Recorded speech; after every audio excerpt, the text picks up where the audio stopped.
We're now on Daf Yud Gimel Amid Beis. Rav Papa Omar, why is it that we don't like? There's an evil nature to the mice. A few shufta de Moragites, so they even gnaw through and nibble at a handle of a spade. They get no benefit whatsoever. Tana Rabbanu learned to the Brisa. Chamisha dvar meshachas halima. Now we enter into a sugya of things that are either beneficial or detrimental to memory. Especially with Torah, we want to remember our Torah. We're not allowed to forget our Torah. So we want to avoid things that could cause us to forget our Torah. And the expert in this field was none other than Reb Chaim Kanevsky, Zichron Livracha, who wrote a kuntres called Sefer HaZikaron just on this sugya. There are so many details and nuances, we won't learn all of them, but he did learn all of them because of his encyclopedic knowledge, the scope of which includes everything. There are 5 things you want to avoid because they induce forgetfulness.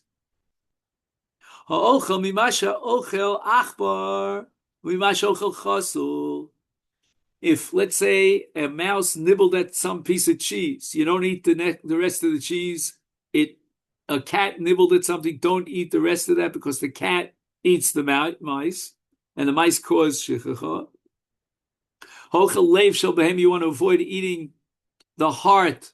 You hear the poskim say not just of an animal, but even of a bird. Haragil b'zeisim. So poskim say here, this is a person who eats zeisim constantly. But we'll soon see that shemen zayis has the opposite effect, and it protects you from forgetfulness. And therefore, you could pour shemen zayis on top of the olives. Hashosa mayim shel shiurei rechitza. After they bathe, there was water left over, and he drinks the water. I was always thinking that a lot of these things are like traumatic and disgusting. It's not enough room in the brain for chachma and Torah when you get involved in all these.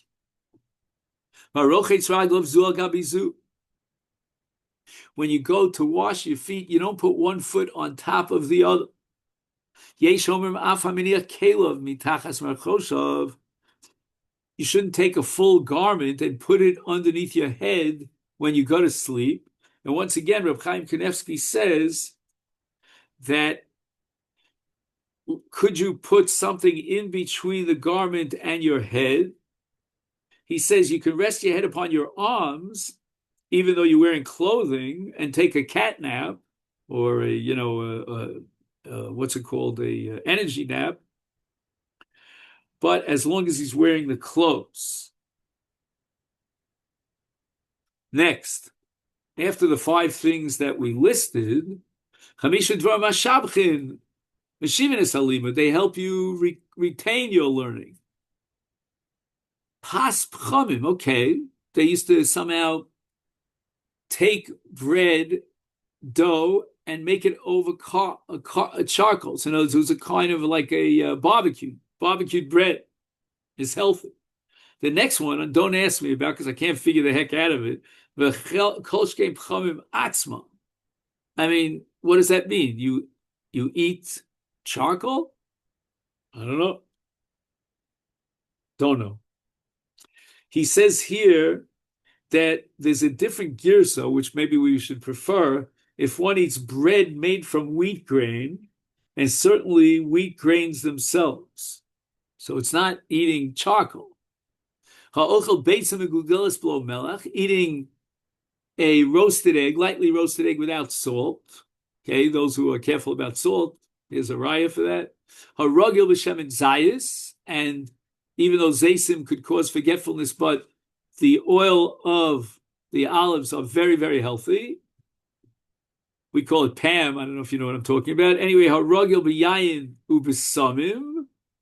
Okay, within reason, you drink wine. Wine is good for the mind, and spices, aromatic spices. Hashosamayim shel shirei isa. If, let's say, they added water to the flour and they made a dough, and there was some water left over from the dough, it picks up that beautiful taste of the dough. That's we'll see a machlokas about how he should put his fingers into salt and then eat the salt. Haragil b'shemen zayis Messiah leila Rabbi Yochanan Yom Rabbi Yochanan Kshem Shah Zayis v'shekech limud shel shivim shana. Just on the one hand, the zayis itself could make you forget 70 years of learning. But on the flip side, v'kach shemen zayis, but the oil of the olives, meshiv limud shel shivim shana. It's not just preventative to prevent you from forgetting, but olive oil will also help you remember that which you forgot, of a learning of over 70 years. Wine and favorite scents, scents, have made me wise. According to Reish Lakish, you dip one finger into the salt, not two. But Kitanoi is actually a machlokes Tanoi Rabbi Yehuda Omer achas, like Reish Lakish said later on, v'lo shtayim. For Rabbi Yossi Omer shtayim v'lo shalosh, two fingers, not one, and not three. The simona kmitza, right? So kmitza is when you put, what is this finger called in English? I don't even know. Now, this is the pointer. No, this is the pointer. This is the middle finger. Or this is the index finger. So I don't know what this finger is called. But anyway, if you put this finger down, you do kmitza. And therefore you have a 1 here and 2 here. That's how you remember. The 10 things that you should avoid because it causes you to forget your learning. Stay away from camels. Don't pass underneath, not even the afser, which is the halter of the camel. Kolshkin, how much more so? Tachas hagamal atzmo. The camel is a very tall animal. You can certainly go underneath. That's not a smart thing to do. Ha'over ben shnei gmalim, don't pass between 2 camels. Ha'over ben shnei noshim, don't walk between 2 women. Isha overes, if a woman walks between 2 men, it's not going to be good for her brain. Ha'over tachas reach rashel nevela. If, let's say, there's a carcass, and you get close to smell the carcass, the reach, rather foul odor of the carcass, this is not a good thing. Rashi explains that any smell generally rising in the air. So if one is going somewhere and smells some scent, he's passing underneath that scent. Ha'over tachas gesher. What kind of bridge should you not go over? Dried up bridge. 40 days, there hasn't been any water. It's been dried up for 40 days. So you don't go under such a bridge. And here in Israel, there are a lot of such bridges. Ha'ochel pas shelo bishal kol tzarku. We said that bread is very healthy, but only bread that was fully baked. Ha'ochel basar muzuma. Listen, there was a certain kind of a spoon that was used to siphon off the grease on the top of the soup, and you shouldn't eat meat from that spoon. If there is a stream of water that runs through a cemetery, don't drink from that spring. They don't concentrate and gaze on the face of a dead person. Here I think there's a difference between us guys and the Yashka Punja guys, because I think they dafka have a wake and they look at whatever it is. I just want to add that any of these things that you should avoid, if you do it l'shem mitzvah, that's a whole different story. And the reason I mention this is because I shouldn't say this publicly, but when my mother died, we went to the Prushim to bury my mother. Have you heard of the Prushim? Chevra Kadisha? So they have a minhag that the youngest child of the deceased has to close the eyes of the deceased, which was a traumatic experience for me to close my mother's eyes. And I had to put sand on her eyes. I still can remember it like yesterday. My mother's gone 20 years. But I think because I was doing it l'shem mitzvah, because the Prushim told me it's a mitzvah, I don't know. You shouldn't focus yourself on a tombstone and concentrate too much reading the tombstone. I guess it's a connection to the dead. My Rebbe used to say that his grandfather Reb Chaim didn't visit graves at all. Never went to cemeteries unless he absolutely had to bury someone. Oh, here we have different categories of the greats, the leaders, the scholars of Israel, and who comes first and how we rise in their presence. If the Nasi comes in, let's say we're learning in the Beis Medrash, and the Nasi comes in, Kol ha'om omdim, out of respect, everybody stands up. The Ein Yoshua, we're not allowed to sit down until he tells us, Ad shi omer lahem shvu, sit down.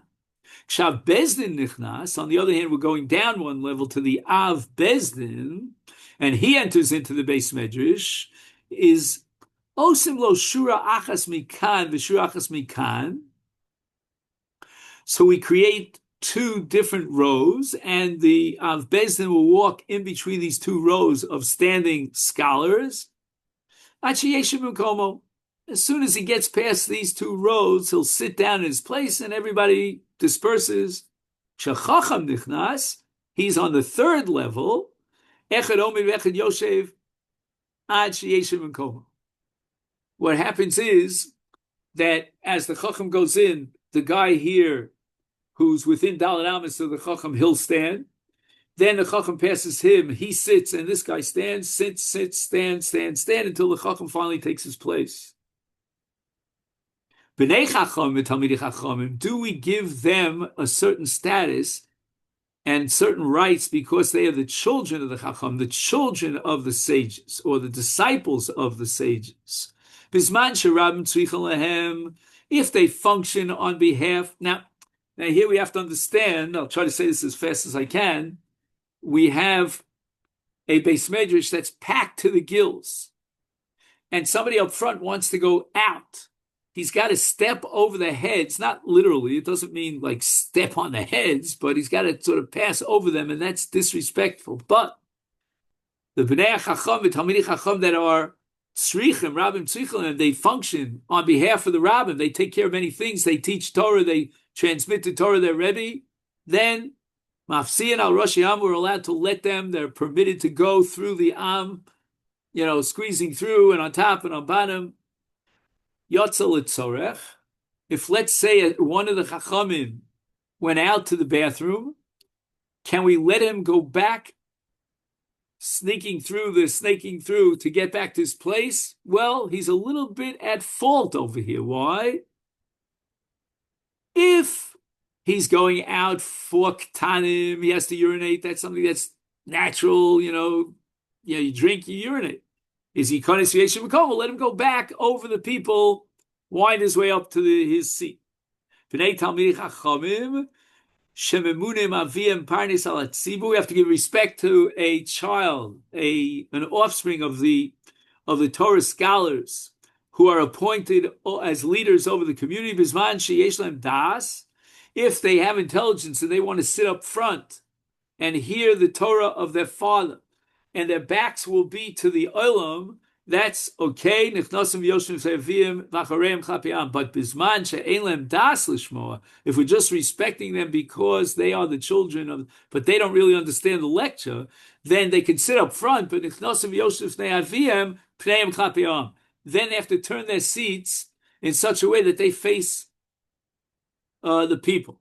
So their backs are to the father, the Rebbe, and the face of the Rebbe Lazar, Shonomer. For the same laws apply in a Beis HaMishta. If one of the scholars had to leave the study hall and now he has to come back, he had to leave in order to go to the washroom, he's allowed to retrace his steps and go back to his place. In urine, he's not guilty as to how he left, but because he should have made sure, like Chazal say that you should go to the bathroom in the morning, we're talking about defecation, and bathroom at night, Gedol.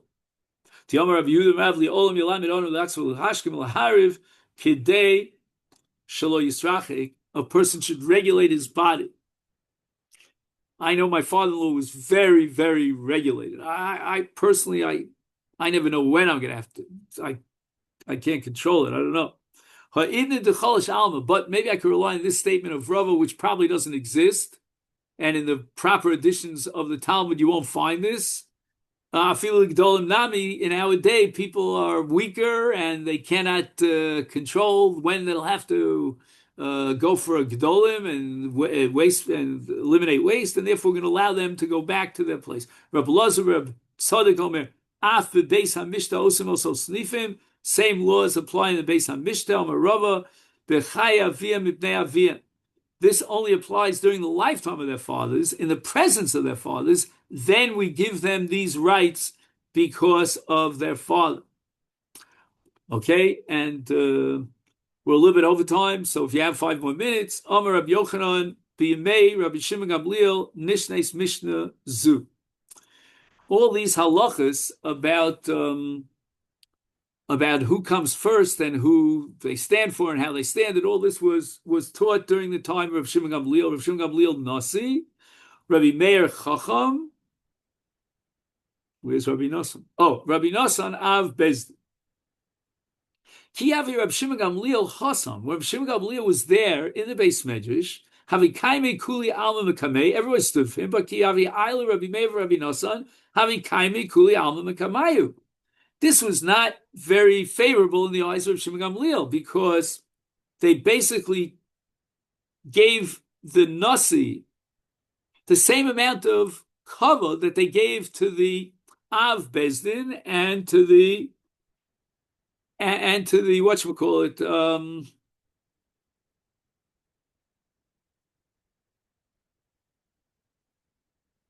and to the Chacham.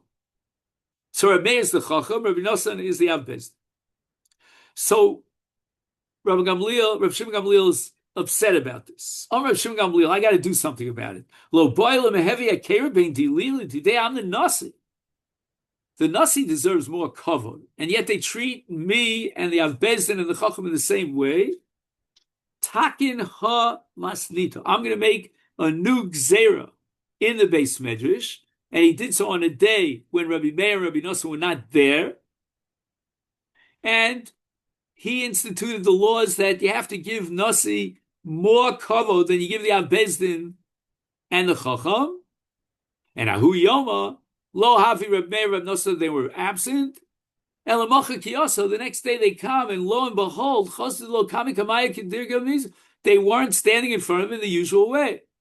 Ami my high. So they asked what's going on. Omrule Hachi Tikin Rabbi Shimon Gamliel. We're only following the institution of Rabbi Shimon Gamliel. Omrule Reb Meir Rabbi Nosson. I don't get it. I'm not going to tolerate this. Anoch Chacham V'Yat Av Bezdin Nesake Milsa Kididan. Rabbi Shimon is not around now. Let's make our own institution. My navidle, what should we do? Nemole kale uksin delesle. I know that he doesn't know. Rav Shimon Gamliel has no knowledge of the Masechta Uktzin, that the last Masechta in Shas, very complicated Masechta. Is Kevadol Gomar, Nemole, mi Yamal Gvurus Hashem, Yashmiya Kol Tilasol, mi no Lamal Gvurus Hashem, Lemishi Yachol Lashmiya Kol Tilasol. Meaning, Rav Shimon Gamliel, if you haven't mastered the Masechta called Uktzin, then you don't deserve that kavod, because the person who deserves the kavod has got to be someone who's who's what? Yashmiya Kol Tilo, so he knows the whole thing. The Abre, and we'll use this argument, and the Abre they'll have to remove, they'll depose Rabbi Shimon Gamliel. Very hard Gemara to understand. Aviyanov, Bezdin, Viat Nasi. You know what? You be the Nasi, Reb Nosson, and I'll be the Av Bezdin. We'll each go up at Madrega. And Reb Shimon Gamliel was put to the bleachers.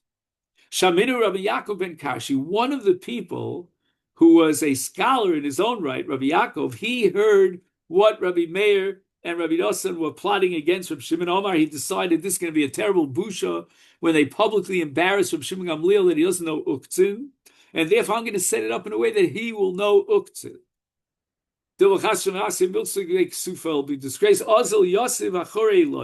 He sat himself down behind Rabbi Shimon Gamliel. Shimon Gamliel was learning, and this Rabbi Yaakov started learning out loud right near Rabbi Shimon Gamliel. Pashat, Garas Vitana, Garas Vitava. He started learning out loud and elucidating the Masechta Uktzin and reviewing it over and over and again. Omar. This was an alert signal, like a siren for Rabbi Shimon Gamliel. Why is this going on? Dilma chas v'shalom ika be'midrash midi. Maybe something mischievous is going on in the base medrash, and they're going to test me on Masechta Uktzin. Yoav Daite started listening carefully to this Rabbi Yaakov V'gersa, and he learned Masechta Uktzin, and he repeated it over and over and over again. L'mocha Amulei Rabbi Meir, and Rabbi Nosson said to him publicly, Neisei Mar v'nisnei Uktzin. Let's see if our great Rabbi Shimon Gamliel could know Uktzin. Pasach v'yomar, and he started presenting the entire Masechta Uktzin. And then when he finished, he said to them, if I wouldn't have known the entire Masechta Uktzin, you would have embarrassed me and shamed me publicly. You, Rabbi Meir and Rabbi Nosson, are expelled from the Beis Medrash.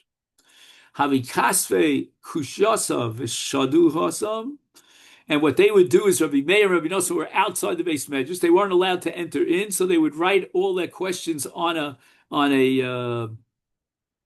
tablet, and they would throw it into the Beis Medrash from far and ask their questions. If the scholars in the Beis Medrash knew the answer, fine. If they didn't know the answer to their questions, they wrote down their answers on a tablet and threw it back into the Beis Medrash. Amalei Rabbi Yossi. Rabbi Yossi says to all the Talmidei Chacham in the Beis Medrash, Torah mi bachutz v'yonu mi bifnim. The real source of Torah is outside with Rabbi Meir and Rabbi Nosson, and we're sitting inside. So they went to Rabbi Shimon and they asked him, please readmit Rabbi Meir and Rabbi Nosson. Amar lehem Rabbi Shimon Gamliel. Now it seems that if they would have come and begged for forgiveness, he would have let them back in. Now Linu, let them back in. Miu nekansinu, says Rabbi Shimon Gamliel, allow them to come back in, but the knas will be shlo nemru shmaita b'shmei. Any teaching will not be quoted in their name. And asikul Rabbi Meir acherim, henceforth Rabbi Meir is known by the name acherim, others, and the halacha is never quoted in the name of Rabbi Meir, unless it took place before this incident. Well, Rabbi Nosson yesh omrim. So whenever we see yesh omrim, we know it's Rabbi Nosson. And just to finish the daf, achfu lebechelmi.